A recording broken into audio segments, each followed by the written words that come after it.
1965 की जंग के शोहदा और गाजियों को कौम का सलाम। यौम दिफाए पाकिस्तान आज कौमी जोश और जज्बे से मनाया जा रहा है। मज़ार कायद पर गार्ड्स की तब्दीली की पुरवकार तकरीब।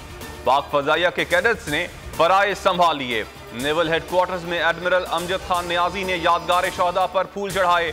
मरकजी तकरीब GHQ में हुई। तमाम छावनियों में भी खुसूसी तकरीबात का इनेकाद किया जाएगा। यौम दिफा पर चविंडा में पुरवकार तकरीब। जंग सितंबर के शोहदा की यादगारों पर सलामी। अवाम का शोहदा को खिराज अकीदत। मज़ारों पर फूल चढ़ाए।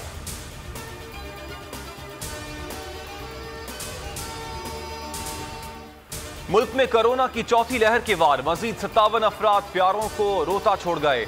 अमवात 26,232 हो गई। 3,613 नए केसेस रिपोर्ट।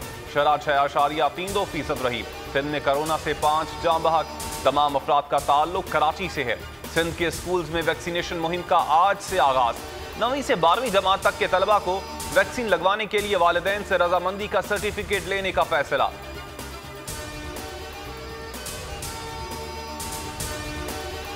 वज़ीर आज़म इमरान खान ने मुश्तरका मफादात काउंसिल का इजलास आज तलब कर लिया। चारों वज़राए आला और विफाकी वज़रा शरीक होंगे। पानी की तकसीम का मामला भी ज़ेर गौर आएगा। इजलास में 18वीं तरमीम के बाद हायर एजुकेशन के मामला पर भी गुफ्तगू होगी।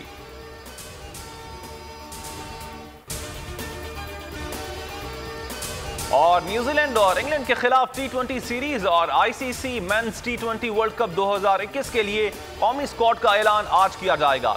Chief selector Mohammad Wasim Gaddafi stadium में स्क्वाड का ऐलान करेंगे। सब्सक्राइब करें और बेल दबाएं ताकि कोई खबर रह न जाए।